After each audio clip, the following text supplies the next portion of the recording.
Dan, you can get us started. Thank you, Tammy. Thank you all for being here.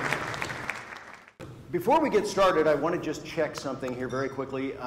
JC and Keith, who are doing audio in the back, I want to make sure that my mic is working. I've got a lavalier mic on here. There's no rustling as I move around. Any static? Sounds good. Good. All right. And Josh, who is running video. Josh, you're able to follow me here. Is there an edge of frame I ought to be aware of? Yeah, just stay within the speakers there. Within the speakers. Okay, very good. All right. Ladies and gentlemen, that may have sounded a little bit simplistic, but I want to remind you that whenever you're doing something on camera, check to make sure your audio is working. Have you ever been a part of a video conference where the speaker just kind of inexplicably walks off camera? You're either partially or wholly there for a while, and it's so distracting, it makes it really hard to keep track of what they're saying, right? So, my first tip, there you go. I'm Dan Shadwell, and when you're thinking about your audience, we're going to talk about a lot of these little tricks that you can use to make sure that you're speaking to the audience effectively on video. I have spent the better part of the last 20 years working as a television news anchor and reporter. I'm part of this whole flood of video that we're now swamped with on camera, in video conferences, on the internet, on cable, et cetera, and on our phones. I feel like I should apologize for that sometimes. I am also the head of on-camera training at GK Communications. The G and K stand for genuine know-how, which is what we help our clients get whenever they are making presentations, whether it's in person or on video, so that they can present their most genuine selves. Now, on camera, typically that means that you want to be able to speak in a relaxed fashion, with control, sparingly, deliberately, directly, with passion, with charm, into a cold, dark piece of glass. And with the full knowledge that because of the internet, whatever you say will live forever. Forever. Now, I'm guessing that this is probably not the first rodeo for some of you folks in the audience. Who has been to an on-camera training session, either a group discussion or, okay, so a few people here, yes. Let me ask you, some of the tips that you've heard over the years. The gentleman who raised his hand in the back in the blue blazer, what tips do you remember, or even one? Practice. Practice, that's a good one. Who else? Yes? Imagine your best friend is standing right behind the lens and talking to that person. Yeah, that's a good one. That's a good one. Who else? Yes? Wear a blue shirt. Wear a blue shirt. Yes, that's a good one. That's also a good one. So there are lots of tips, and we're going to talk about some of these, but I want to mention one that I think is frequently overlooked. And I want to play a video for you right now of a couple people speaking about their vocation. Here we go. I'm really interested in challenges. I want to play characters that I don't know if I can do. I need to feel that kind of walking on a tightrope. I find that really exciting, and I think that it's the only way that I can keep interested, and therefore I hope an audience can keep interested in the films that I do. Everything you do as an actor ends up taking you somewhere else. I think all of the emotions that you have to go through, whether it's like loving a girl or laughing outrageously at something hilarious, or everything I've ever done in a film, it requires this getting to some sort of emotional reality that is contrary to the actual setting that you're in. Okay, Keira Knightley and Tom Hanks. Of course, they're trained actors. They're used to being on camera. They've done this for years and years and years. But their eye contact wasn't perfect. Tom Hanks had a little bit of a stutter in there. He repeated himself anyway. He had a filler word. So the tips that you've heard are guidelines. And what I want to point out is that both of those speeches, I think, were very effective because they were emotional.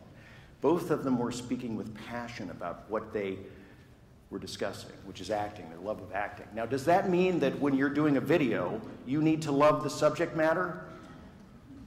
No. I mean, if you do, great.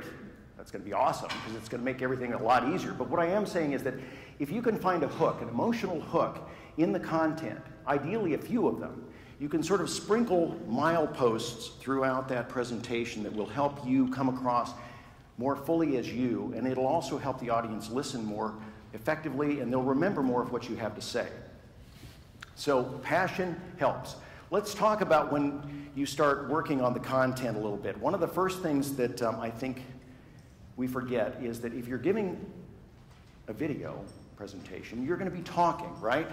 So start by talking. We call this out loud drafting at GK. And that means simply get up and move around. The thoughts will kind of distill in you as you're moving around and thinking about what you want to say. That's a big help. Now, you may think, well, wait a second here.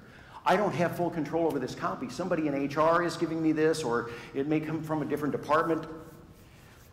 What I would do is invoke these guys. Ernest Hemingway, E.B. White, Truman Capote are just three of the writers who said, writing is rewriting. And then I would make a plea to whoever it is that is handing you that script. I need to be able to make this my own. I need to be able to infuse this with some of my own emotional feelings, my strengths. It will make it more compelling. Trust me, even if you're just able to kind of work around the edges, try to see if you can make that plea and use these guys. They know what they're talking about, right? Now, I have 5 tips that I think can save you when you're stuck working with a very complicated piece of material that you're going to deliver. You can remember them because they will save you by the acronym SAVED, S-A-A-V-D. We spell it a little bit differently.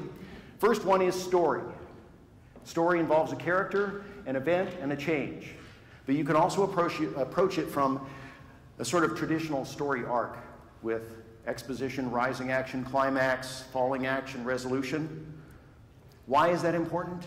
Because for eons, humans have shared information through stories. We recognize the structure even when we don't see it overtly. And we tend to want to stick around for the ending. So use your story element if you can. The next, who's my audience? This sounds obvious, right? You want to write for the audience. But one of the tripwires that we frequently forget about is jargon, acronyms. You want to make sure that your audience is familiar with the acronyms and slang you're using. In news, we talk about VOSOTs, but unless you have a background in TV news or broadcasting, you're probably not going to have any idea what I'm talking about if I say that VOSOT sucked, right? We're all at the PDC, Professional Development Consortium. But if I go across the street to a bar and I'm talking to a guy sitting on a bar stool there who's watching a dart game, and I say, yeah, I'm over at the PDC right now, and we're talking about some cool things, and he Googles that, one of the top hits he's likely to come across is Professional Darts Corporation. He's going to be very confused about what's going on here. Remember your audience. Next, active voice. Goes way back to junior high school English class, subject before the verb, but I guarantee you, you're going to find yourself dealing with sentences, maybe whole paragraphs or pages that are convoluted, overwritten, confusing. So here's a trick. I call it the hey mom trick. And here's how it works. Hey mom, a car just crashed into a tree at the end of the block there. Hey mom, I inadvertently knocked a ball through the neighbor's window. Hey mom, did you know the universe is expanding? You can use it for anything. And what happens is, by doing the hey mom thing, where you just try to condense the whole idea into something that you could blurt out quickly, it'll focus your mind, it'll almost automatically put that writing into active voice. And it'll help you out. Next, visual aids. If you've got them, use them. If you've got video, use it. There's only so long people can focus on somebody just talking to them. So if you have graphics, use them. If you have a slide deck, use them. If you can just demonstrate something, it's always better to show than to tell. You've all seen hurricane coverage on the news, where they put somebody out in a horrendous storm, right? And their legs are blowing out. Is there any news value to that? No, no. But it's kind of fun to watch, right? And it's certainly Better than listening to a meteorologist in the studio saying, oh yeah, the wind's out there blowing really hard, gusting between 125 and 135 mile an hour, something like that, right? So, use the visual aids. The last is distill. Distill, we talk about a 12-second rule in news, which is that typically people can only watch a talking head for about 12 seconds at a time. 12 seconds. So use the visual aids then to cover the rest of that sound bite. And then you can appear on camera again for up to another 12 seconds. If you do this, your audience is going to grasp the information, they're going to see the illustrations, and it will embed, right? So there's content. All right, let's talk now about delivery, how you say it. This is a physical proposition when you're doing a video. So like an athlete, you want to warm up. So maybe you stretch, maybe you do yoga, maybe you do breathing exercises, whatever you do, remember to do it. It'll make a big difference. I also like tongue twisters. My wife is a retired reporter, and she was covering a court case once, and she came home afterwards and said, you know what's hard to say is rural juror. Rural juror. And I thought, that's awesome. We're going to make that into a tongue twister. So we came up with this. The poorer rower roared into the mirror to the horror of the rural juror. You can't say that without your whole mouth getting involved. So, once you're warmed up, then practice. You want to practice with the note cards, practice with the deck, practice with the video, whatever you've got. If you happen to have a teleprompter that you're going to be working with, which was my weapon of choice, don't underestimate the teleprompter, because there are some tricks, and I have some that I'm going to relay to you right now about this. The first one is speed. You want to make sure that the copy is showing up at a speed that's comfortable for you to read. Because if it's coming too fast, you're going to find yourself reading faster and faster and faster and faster, and then pretty soon you're way up here, which is not where you want to be. On the other hand, if it's coming too slowly, you're going to find yourself waiting for the words. And then you're all fouled up in terms of your pacing and your intonation, right? So work on this. Now, you may end up running the prompter, and sometimes they have foot pedals. In small market TV stations, they always use foot pedals, or sometimes they'll have a knob behind the desk, and so they're sitting there kind of running those. If you're running it, get comfortable with it. If somebody else is, make sure that they're comfortable with the speed that you normally talk at. Next, watch the words. Everybody have your cell phones nearby? Just pull out your cell phone and just open an email. I don't care what it is. Just open it up and get some text there, and then expand the text, and then turn it sideways like you would on a teleprompter, and then pretend it's sitting 20 feet away from you and you need to be able to read it. Now, what do you notice right away? Well, you don't get an entire sentence at a time, which means you're going to need to know where that sentence goes, which means you need to know where that sentence fits within the paragraph, and that paragraph in the context of the overall copy, right? So make sure you know that and you're familiar with it, and then you won't be caught off guard. The last thing on teleprompter tips I have for you is this. Now, this may look a little bit like what you might have seen in an old Western.